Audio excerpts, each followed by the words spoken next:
Hello everyone, welcome to વિભૂતિસ cooking corner. આજે આપણે બનાવીશું સાંજની નાની મોટી ભૂખ માટે ખૂબ જ ટેસ્ટી ટોમેટો સેન્ડવિચ બનાવીશું. જો સાંજે નાસ્તામાં કંઈ ચટપટું ખાવાનું મન થાય તો ફટાફટ બની જતી આ જ રેસીપીને ચોક્કસથી ટ્રાય કરવા જેવી છે. જો તમને મારી રેસીપી ગમી હોય તો વિડીયોને લાઇક કરી શેર કરી દેજો અને ચેનલમાં નવા આવ્યા હોય ને હજી સુધી સબસ્ક્રાઈબ ના કરી હોય તો સબસ્ક્રાઈબ કરજો. ને બાજુમાં આવેલું બેલ આઇકન બટનને પ્રેસ કરજો જેથી આવનારી નવી રેસીપીના નોટિફિકેશન સૌથી પહેલાં તમારા સુધી મળી રહે. તો ચાલો બનાવીએ ખૂબ જ ટેસ્ટી અને ફટાફટ ખૂબ જ ઓછા સમયમાં બની જતી ટોમેટો સેન્ડવિચ બનાવીશું. તો તેના માટે સેન્ડવિચ માટેની સ્પેશિયલ સ્પાઇસી ગ્રીન ચટણી બનાવીશું. તો એક બાઉલ જેટલી ઝીણી સમારેલી કોથમીર લીધી છે અને ત્યારબાદ થોડા એવા ફુદીનાના પાન લીધેલા છે. ફુદીનાના પાનથી ખૂબ જ સરસ એવો આ ચટણીમાં ટેસ્ટ આવશે. અને ત્યારબાદ એક નંગ તીખું મરચું અને નાનો એવો 1 ઇંચ જેટલો આદુનો ટુકડો અને 1/4 કપ જેટલી ઝીણી નાયલોન સેવ લીધી છે. અહીંયા સેવની જગ્યાએ કાચી શીંગ કે દાળિયાના દાણા પણ લઈ શકો છો. ત્યારબાદ તેમાં સ્વાદ પ્રમાણે મીઠું, અડધા નંગ જેટલો લીંબુનો રસ અને ગ્રીન ચટણીનો મસ્ત લીલો કલર જળવાઈ રહે તેના માટે 2 નંગ જેટલા આઈસ ક્યુબ અને થોડું એવું પાણી નાખી અને મસ્ત એવી થીક ચટણીને પીસી લઈશું. તો તમે જોઈ શકો છો કંઈક આવી રીતના મેં આટલી થીક ચટણી રાખી છે જેથી આપણે સારી રીતના સ્પ્રેડ કરી શકીએ. તો હવે આપણી સેન્ડવિચ માટેની સ્પાઇસી ગ્રીન ચટણી બનીને તૈયાર થઈ ગઈ છે. હવે તેને એક બાઉલમાં કાઢી લઈશું અને કોઈ પણ સેન્ડવિચમાં તમે આ ચટણીનો ઉપયોગ કરી શકો છો અથવા તો કોઈ પણ ચાટમાં પણ જો તમે થોડી એવી રની ટાઈપ કરશો તો ચાટમાં બી યુઝ કરી શકશો. હવે અહીંયા સેન્ડવિચ માટેના સૌથી પહેલાં મેં 2 નંગ જેટલા એકદમ લાલ અને કડક એવા ટમેટાં લીધા છે. અહીંયા એકદમ કડક ટમેટાં હોય તેવા જ પસંદ કરીશું. જો વધારે પોચા ટમેટાં હશે તો સારી રીતના સ્લાઇસ નહીં થાય અને અંદર ટમેટાનો રહેલો પલ્પ છે એ નીકળી જશે. માટે એકદમ લાલ અને કડક ટમેટાં હોય તેવા જ પસંદ કરીશું. હવે ચાકુની મદદથી ઉપરના ભાગને આપણે કટ કરી લઈશું અને ત્યારબાદ આવી રીતના ટમેટાને બહુ પતલી પણ નહીં અને બહુ વધારે જાડે પણ નહીં, આવી રીતના ગોળ સ્લાઇસમાં કટ કરી લઈશું. તો તમે વિડીયોમાં જોઈ શકો છો કંઈક આવી રીતના મેં આટલી થિકનેસ રાખી છે. તો આવી જ રીતના બધા જ ટમેટાને આપણે ગોળ સ્લાઇસમાં કટ કરી લઈશું. અને આ ટોમેટા સેન્ડવિચને તમે ટોમેટો ચાટ પણ કહી શકો કે પછી ટોમેટો સેન્ડવિચ પણ કહી શકો. હવે આવી જ રીતના બધી જ ટમેટાની સ્લાઇસને મેં કટ કરી લીધી. અને સાંજે નાસ્તામાં ખૂબ ફટાફટ બની જાય અને ચટપટું ખાવાનું મન થાય તો ચોક્કસથી આ ટમેટો સેન્ડવિચની રેસીપી ટ્રાય કરવા જેવી છે અને ફટાફટ બનીને તૈયાર થઈ જાય છે. અને ઘરમાં રહેલી ઇન્ગ્રીડિયન્ટ્સમાંથી જ તમે આ ટમેટો સેન્ડવિચ બનાવી શકો છો. તો હવે તમે જોઈ શકો છો મસ્ત બધા જ ટમેટાને મેં સારી રીતના ગોળ સ્લાઇસમાં કટ કરી લીધા છે. હવે ટમેટાની એક પ્લેટમાં લઈ લઈશું. તો 1 બાય 1 બધા જ ટમેટાને આવી રીતના ગોઠવી દઈશું.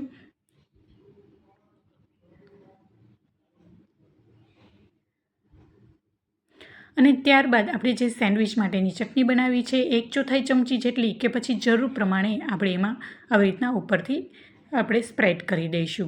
અને આ ચટણી થોડીક તીખી હશે તો જ સેન્ડવિચમાં ટેસ્ટ આવશે અને ભાવશે પણ ખરી.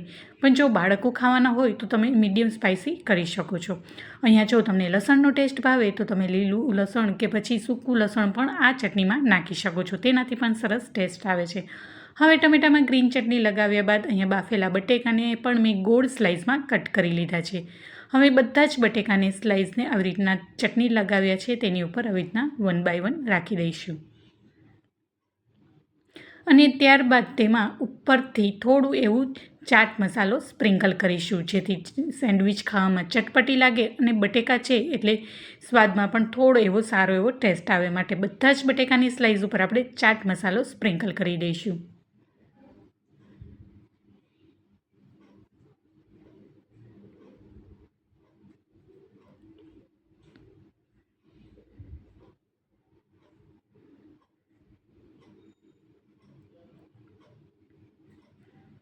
ચાટ મસાલો સ્પ્રિંકલ કર્યા બાદ અહીંયા કાકડીની સ્લાઇસ લીધી છે અને તેને છાલ સહિત જ ગોળ સ્લાઇસમાં કટ કરી લીધી છે.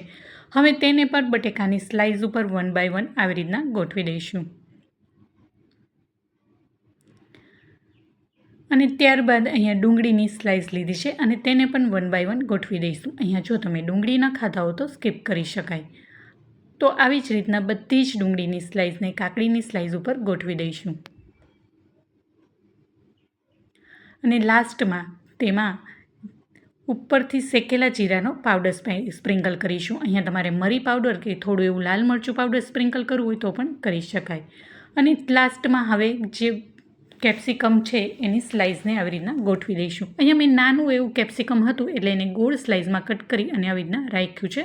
અહીંયા જો કેપ્સિકમ ન હોય તો સ્કીપ કરી શકાય, અને મારી પાસે હતું એટલે મેં આવી રીતના નાનું એવું હતું એટલા માટે મેં એને ગોળ સ્લાઇસમાં કટ કર્યું છે. તો આવી જ રીતના બધી જ કેપ્સિકમની સ્લાઇસને આવી રીતના ગોઠવી દીધી છે. હવે ઉપરથી ફરીથી થોડો એવો ચાટ મસાલો સ્પ્રિંકલ કરીશું, અને ત્યારબાદ ફરીથી જે ટમેટાની સ્લાઇસ કટ કરીને રાખી છે તેના ઉપર રાખી દઈશું અને થોડું એવું પ્રેસ કરી દઈશું. તો આવી જ રીતના બધા જ ટમેટા અને કેપ્સિકમને ઉપર ગોઠવી દઈશું. અને આ સેન્ડવિચ છે એ ખૂબ જ ફટાફટ બનીને તૈયાર થઈ જાય છે. અને જો તમે બટેકાને પહેલેથી જ બાફીને રાખ્યા હશે તો ખૂબ 5 જ મિનિટમાં આ જ સેન્ડવિચ બનીને તૈયાર થઈ જાય છે. અને સાંજે નાસ્તામાં કંઈક ચટપટું અને ફટાફટ બની જાય તેવું ખાવાનું મન થાય તો આ ગરમીમાં આ ટમેટાની સેન્ડવિચ કે પછી ચાટ ટ્રાય કરવા જેવી રેસીપી છે અને ફટાફટ બની જશે અને ઘરમાં બધાને ભાવશે. ખાસ કરીને બાળકોને તો આ સેન્ડવિચ બહુ જ ભાવશે. અને જો બાળકો વેજીટેબલ્સ ના ખાતા હોય ને તો આ બેસ્ટ ઓપ્શન છે એને વેજીટેબલ્સ ખવડાવવા માટેનો. હવે એના ઉપર ફરીથી આપણે ગ્રીન ચટણી અપ્લાય કરીશું. તો 1 બાય 1 બધા જ ટમેટાની સ્લાઇસ ઉપર આવી રીતના ગ્રીન ચટણી લગાવી દઈશું.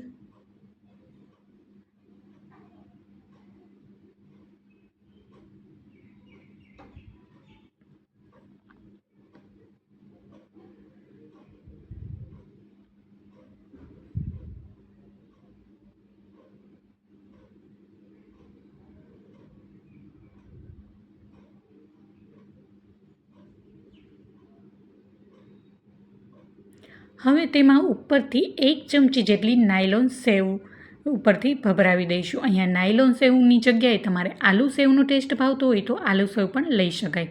તો બધા જ ટમેટાની સ્લાઇસ ઉપર આવી રીતના નાયલોન સેવને આવી રીતના ભભરાવી દઈશું. તો મસ્ત એવી આપણી સેન્ડવિચ ફટાફટ બનીને રેડી થઈ ગઈ છે. હવે ઉપરથી ગાર્નિશિંગ કરીશું ટોમેટો કેચઅપના ડ્રોપ સાથે.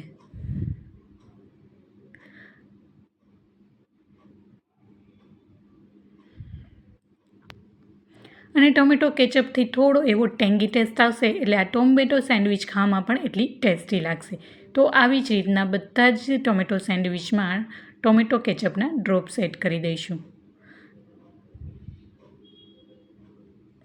અને આ રેસીપી જોતાં જ કેના મોઢામાં પાણી આવી ગયું મને ચોક્કસથી કમેન્ટ બોક્સમાં જણાવજો.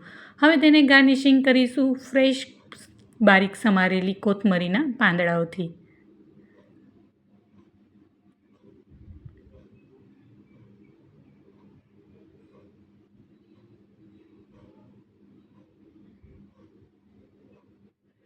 તો મસ્ત એવી સાંજના નાની મોટી ભૂખ માટેની ટોમેટો સેન્ડવિચ કે પછી ટોમેટો ચાટ બનીને રેડી થઈ ગઈ છે. તો જોતાં જ ખાવાનું મન થઈ જાય એવી સુપર ટેસ્ટી અને ખૂબ જ ઓછા સમયમાં બની જતી ટોમેટો સેન્ડવિચ બનીને તૈયાર છે. તો કેવી લાગે આજની મારી આ સાંજના નાસ્તા માટેની રેસીપી મને જરૂરથી જણાવજો. જો મારી રેસીપી ગમી હોય તો વિડીયોને લાઇક કરી શેર કરી દેજો. અને મારી ચેનલમાં નવા આવ્યા હોય ને હજી સુધી મારી ચેનલને સબસ્ક્રાઈબ ના કરી હોય તો પ્લીઝ સબસ્ક્રાઈબ કરજો. ને બાજુમાં આવેલું બેલ આઇકન બટનને પ્રેસ કરજો જેથી આવનારી નવી નવી રેસીપીના નોટિફિકેશન સૌથી પહેલાં તમારા સુધી મળી રહે. ફરી મળીશું એક નવી જ રેસીપી સાથે અને એક નવા જ સ્વાદ સાથે. ત્યાં સુધી આવજો and thank you for watching.